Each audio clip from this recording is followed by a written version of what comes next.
Et salut, j'espère que vous allez bien. On se retrouve dans cette vidéo pour parler rongeurs. Quelqu'un m'a posé un commentaire super intéressant. D'où viennent les rongeurs? Comment sont-ils tués, stockés et délivrés? Alors, je vais faire une vidéo. Je vais essayer de faire en sorte que cette vidéo soit intéressante. Donner les meilleures des informations que j'ai pu me procurer. À savoir que je fais cette vidéo entre guillemets grâce à l'aide de Reptile Bar. Donc je vous mettrai tout en lien dans la description. Le lien de sa page, tout ça, si vous avez besoin de commander de la nourriture. Donc les informations que je vais vous donner, j'ai beaucoup parlé avec lui et j'ai appelé, contacté d'autres personnes. J'ai essayé de contacter certains endroits, très compliqués. Je vais vous expliquer pourquoi. Alors, on m'a demandé d'où viennent les rongeurs que l'on donne à nos serpents. D'où viennent les rongeurs qu'on donne à nos serpents? Tout simplement de centres d'élevage. Il faut savoir qu'il y a des gros centres d'élevage, donc il y en a en France, il y en a un peu partout. Alors je ne sais pas si c'est lui les commande exactement à cet endroit-là, mais on va dire généralement ça vient des pays de l'Est, comme m'expliquait, Pologne, République tchèque, tous ces endroits-là. Pour la raison déjà d'une, que la main-d'œuvre est moins chère. Et pourquoi la main-d'œuvre est moins chère et pourquoi on peut pas, c'est compliqué de se fournir en France? Parce que tout simplement, un bon élevage de rongeurs, ça prend énormément de temps. J'ai élevé des rongeurs à basse échelle, hein, bien entendu. Je viens à 1, 2, 3, 4, 5, 6 et 8 boîtes labo, plus des grandes cuves. Donc ça fait quand même du monde, hein. Ça fait quand même en moyenne, il faut compter 30. On va dire, généralement, j'avais 6 femelles, 2 mâles adultes et je tournais entre 30 et 40 par boîte. Donc, ça, faites un calcul, ça faisait quand même pas mal de rongeurs. Les bouteilles d'eau a changé souvent, très souvent, parce que moi, c'était pas un arrosage automatique, c'était des bouteilles d'eau. Les bouchons a donné régulièrement aussi. Les copeaux a changé. Il fallait changer une nouvelle caisse, boum, transvaser dans une, trier les bébés dans une autre, qui grandissent tranquillement une fois qu'ils étaient sevrés. Enfin voilà, c'est un boulot monstre.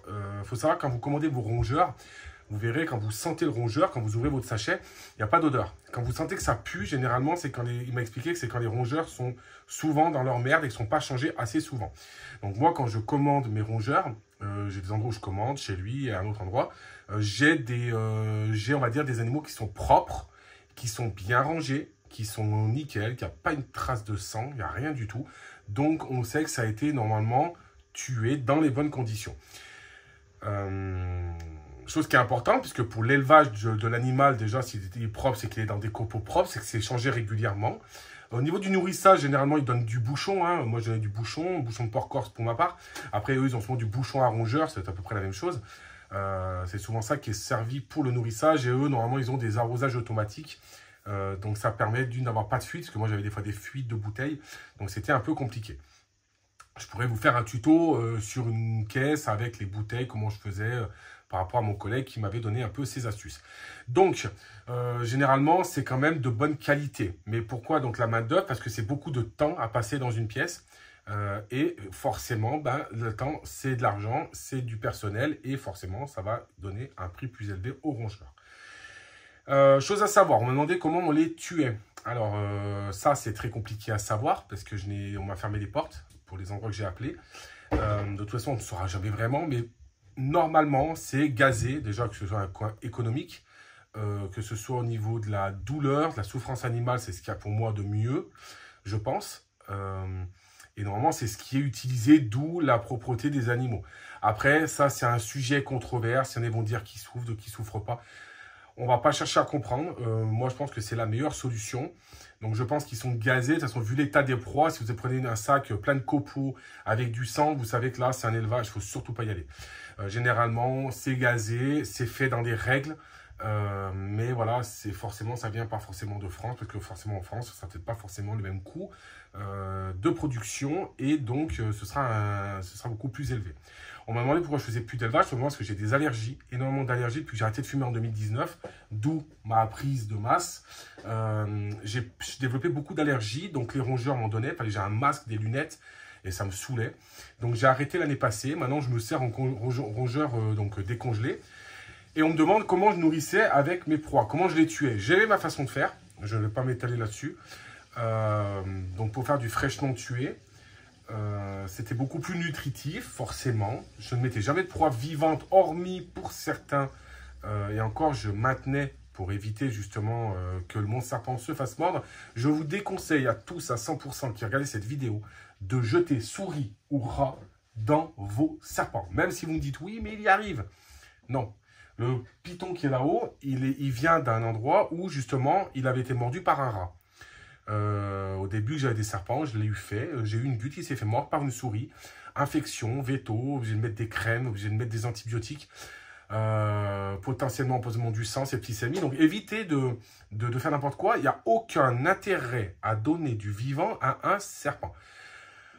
On ne parle pas de venimeux. Au niveau du venimeux, c'est différent parce que le venin leur sert aussi à digérer. Ça leur sert aussi, voilà, il y a tout un processus. Donc c'est encore différent. Même si moi je nourris au décongelé, il y a un processus différent. Mais une couleuvre, un python à bois, il n'y a aucun intérêt, zéro. Même si on dit oui, mais c'est pour qu'il garde son instinct de chasse. Non, qu'il soit vivant ou que tu lui secoues, il va s'approcher, il va le taper, il va faire sa constriction pour un boa, et etc. pour les autres serpents. Donc ne le faites pas, risque de...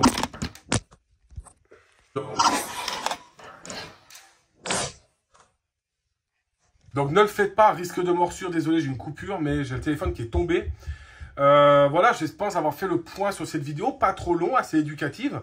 Je reviens sur la vidéo précédente, rapide, donc toujours pareil les gars, il n'y a pas de haine, il n'y a pas d'animosité envers personne, mais c'est juste que je n'admets pas qu'on fasse de la merde en vidéo, voilà, et que, voilà, donc on en a parlé déjà. Donc pour ce qui est du nourrissage, est-ce que je vois réellement une différence entre le vivant, entre fraîchement tué et le décongelé? Oui, j'en ai déjà parlé. Pour moi, je pense qu'au niveau sur une courbe de nourrissage, on pourrait parler, je pense, d'apport nutritif général. Si certains ont d'autres avis ou d'autres infos, ils vont me dire. Pour moi, sans avoir fait de calcul, bien entendu, je dirais qu'une proie fraîchement tuée a 100% d'apport. Une proie décongelée est à 80%. Voilà, moi, c'est mon ressenti. C'est mes expériences que j'ai fait sur deux mêmes serpents de même âge, en nourrissage, une fraîchement tuée, décongelée à la même fréquence. La proie, le serpent a explosé avec du fraîchement tué, que l'autre a eu une courbe beaucoup plus lente de croissance. Maintenant, ce n'est pas mauvais pour leur santé. Vous pouvez toute leur vie leur donner du décongelé. Il n'y a aucun souci, vraiment, je le dis. Et il n'y a aucun intérêt à s'embêter avec de l'élevage de rongeurs. Vraiment, embêtez-vous pas avec ça, parce que derrière, il faut savoir comment... faire la mise à mort, très compliqué. Moi j'ai essayé plein d'astuces, plein de techniques, c'est très chiant. C'est pas forcément agréable parce qu'on n'aime pas le faire. On se soulage la conscience, on prend du décongelé, mais c'est un peu comme beaucoup de personnes. Beaucoup de personnes me disent, moi je vais manger de la viande, mais je ne pourrais pas tuer le mouton, tuer le cerf, tuer le chevreuil, le découper, le dépecer, le vider et le manger. Moi ça par exemple c'est quelque chose que je pourrais faire, ça ne me gêne pas du tout pour pouvoir me nourrir. Par contre, tuer une proie pour la donner, c'est vrai que c'est pas quelque chose d'agréable, je déconseille, et c'est toujours un petit peu délicat. Voilà pourquoi un petit peu j'ai arrêté, aussi parce que déjà je trouve plus de porc corse près de chez moi, donc je vais pas donner des croquettes pour chiens à la con dégueulasse, c'est pas un bon apport pour les animaux, et puis voilà, c'est énormément de temps. Je crois que de mémoire j'y passais quasiment 6 heures par semaine sur l'élevage de rongeurs, 6 à 7 heures par semaine. C'est énorme. C'est en moyenne 1 heure par jour. Tous les jours. Collégial. Vérifiez-le. Quand c'est pas l'eau, c'est les croquettes. Quand c'est pas les croquettes, c'est les copeaux. Quand c'est pas les copeaux, c'est un truc. Voilà. C'est très compliqué. Vous devez les nourrir. Boum. Tout le monde se bouffe entre eux. C'est très très compliqué à faire. Je déconseille. Mais voilà. Pour vous dire que vaut mieux prendre congeler, décongeler vos proies. C'est tout aussi bien. L'élevage de grillons, ça je vous le recommande. Les élevages d'insectes, ça c'est bien. C'est différent. Ça prend moins de place. C'est moins d'odeur, moins de coûts, c'est beaucoup moins complexe, même si j'ai arrêté de le faire, c'est un peu moins complexe. Voilà, j'espère que cette vidéo t'aura plu, aura pu te servir. Je te laisse un commentaire, abonne-toi comme d'habitude. Et puis je te dis à la prochaine. Ciao, ciao.